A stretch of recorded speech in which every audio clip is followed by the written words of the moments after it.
So, here we are. This is the Salsa Warbird gravel bike, and in this episode I will give you the buyer's guide for this bike, and also I will tell you, should you just go ahead and buy it, or should you just shortlist this gravel bike? Hello friends, and welcome to another episode of Cycling Insider. So before we start, if you haven't already subscribed to this channel, please do, because it's gonna help in growing the channel. And of course, for all of you who are a subscriber, I say thank you.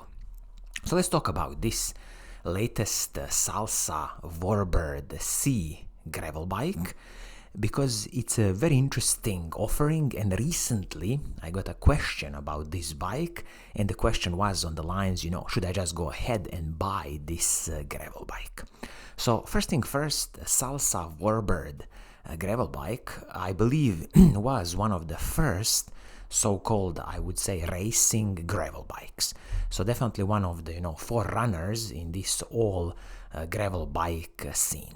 So if you are thinking, who is this bike for? It's a typical example of a gravel bike where you are spending majority of your time on the road, but from time to time you like to go riding some off-roading trails, but nothing too demanding, nothing that would require the hardtail mountain bike, for example.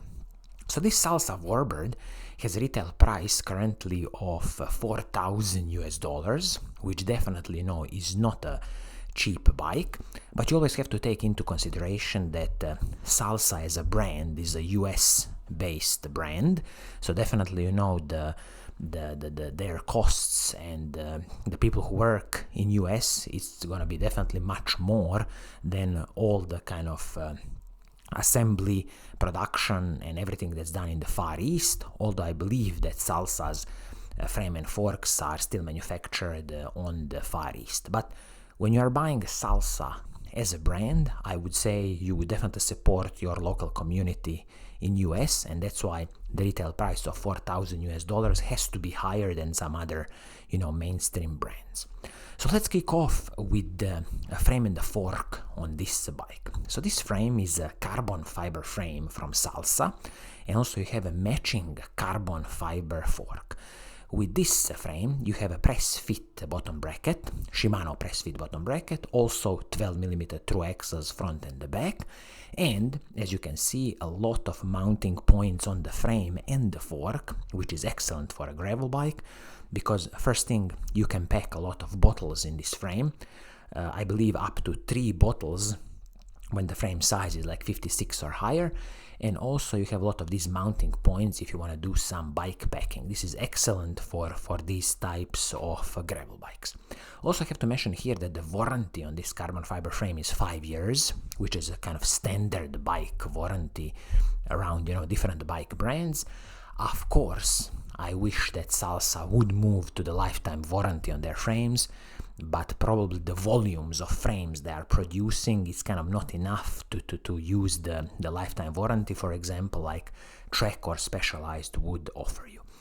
All in all, as it comes to this carbon fiber frame and the fork, perfectly fine, no special complaints here from me. And also this specific bike with the Shimano GRX 820 group set comes in this beautiful orange paint scheme. This is the one with this specific build, so definitely beautiful paint scheme, and you have some other paint schemes to choose from, but then it will depend which build option you are using. Okay, also when it comes to the smaller pieces, like for example seat post and the saddle, this seat post is a very classical 27.2mm round seat post. Excellent stuff, nothing proprietary here.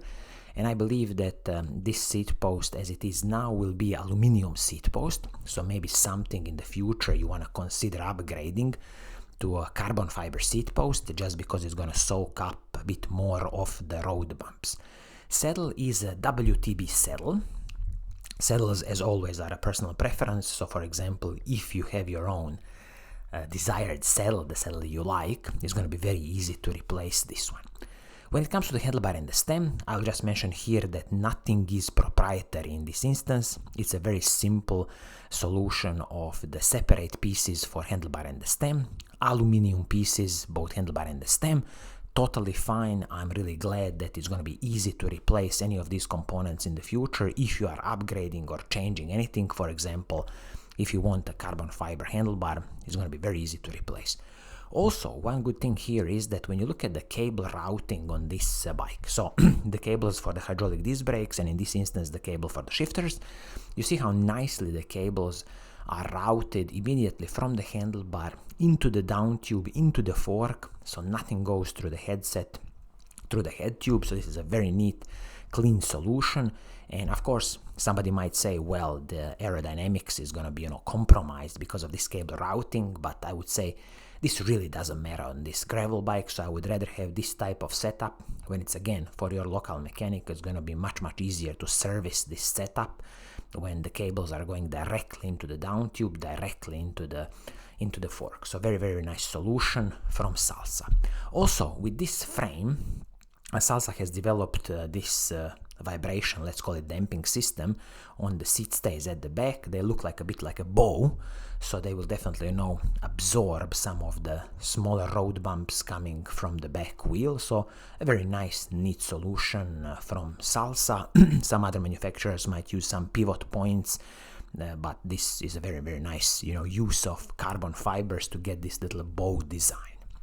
Okay, now we can talk about the group set on this bike. So what are you gonna get for your hard-earned $4,000? So in this instance, all the shifters, front mech and the rear mech, everything is Shimano GRX 820, superb mechanical group set from Shimano.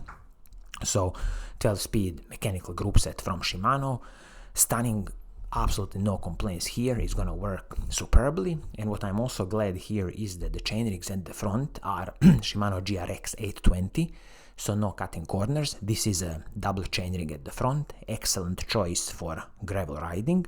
The chain is the Shimano's M6100, so that's basically a Shimano Dior level chain from the mountain bike world. Superb stuff, 12-speed chain.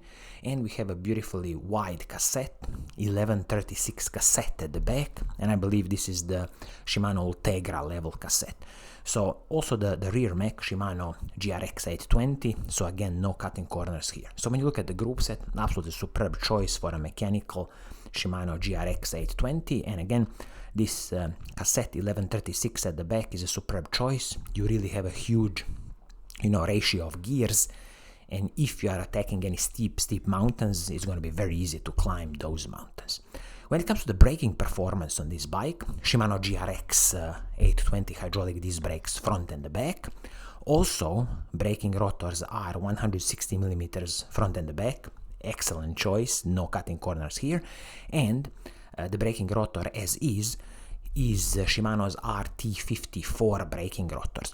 Out of the box, totally fine braking rotors. The only thing I can advise you here in the future, please think about upgrading these rotors when you destroy them. For example, you can upgrade them to the Shimano Ultegra braking rotors, or even use some of the maybe braking rotors from the mountain bike world, for example Shimano XT braking rotors. The only reason is that a bit better heat dissipation and a bit better stopping power than these basic RT54 braking rotors. Now let's talk about the wheel set on this bike. So what are you going to get? So this is a combination of kind of few key components. So when it comes to the hubs on this wheel set are the Shimano's RS hubs. I think it's RS 470 hubs. So classical Shimano's cup and cone hubs, proper workhorse hubs, I would say. Don't expect anything special, but they're definitely going to work if you service them regularly. And then we have the rims, which are from WTB, so WTB I23 rims. Some of the highlights of this rim would include that the inner width is 23mm, outer width 27mm, so this is an aluminum rim. Absolutely, I have no problems with aluminum rims on this gravel bike. The only thing I would say is that it would be nice that if these rims were a bit wider than 27 millimeters externally, maybe even 32 millimeters, just because on this type of the bike you will use very wide tires. For example, these tires, I believe they're how do they call them, like a Terravale cannonball tires. So these tires, as it is 42 millimeters out of the box. It's excellent, a lot of air volume in this tire, and definitely a smooth bike ride. But you can also fit up to 45 millimeter tires on this frame and the fork, which again is excellent, and I would definitely advise you this if you are spending a lot of time gravel riding, off-road riding. So that's why this rim could be a bit wider than 27 millimeters externally rim. The total weight of this wheel set, again, I wouldn't expect anything special here. Probably we are speaking about 2,000 grams, both wheels. So maybe in the future, if you are really thinking of upgrading some parts, I would advise you to have a look at the new pair of wheels. You can definitely stick with, aluminum wheel sets. You can have a look at, for example, DT Swiss wheels, or you can go for any kind of carbon fiber options if you really want to splash the cash. And so all in, this whole package for the Salsa Warbird with this build of Shimano GRX 820 comes in about 9.5 kilograms for some kind of size 56, 57, which is perfectly fine in my book, because with these gravel bikes, what you are initially looking for is a comfortable bike for long days in the saddle, especially when you are going off-roading. So this 9.5 kilograms is totally fine, in line with some other bikes out there. And definitely, if you want to drop the weight of this bike, one of the easiest ways is to play a little bit with the carbon fiber seat post, carbon fiber handlebars. Also, at some point, upgrading the wheel set, because you can easily drop, 500 grams just on this wheel set. So all in, I still believe this is a very, very interesting offering from Salsa.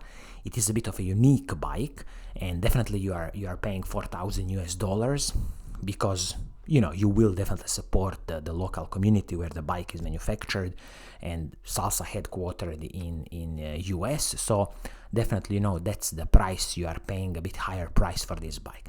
What I wanted to say here is that definitely somebody who is thinking of buying a Salsa Warbird as a gravel bike will definitely consider something like the Cannondale offerings in US, direct to consumer. For example, Canyon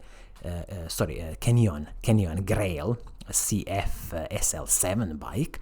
And definitely when it comes to Canyon direct to consumer brand, the prices are going to be much, much cheaper. For example, this Canyon Grail CF SL7, when it's a standard retail price, is $2,800. Now you can even get it for $2,500. So this is always going to be a very, very big competition to the Salsa Warbird. As it is, at $4,000, this Salsa Warbird, I can definitely tell you to shortlist this bike, because the price is much, much higher than some of the competitors. But again, you will always, pay a bit for this uniqueness of this Salsa brand, and definitely you won't see a lot of them out there in the wild. So this is going to be it for today. I hope you like what I'm doing. If you do, keep on watching, keep on liking, and as always, I will see you soon in the next episode. Cheers!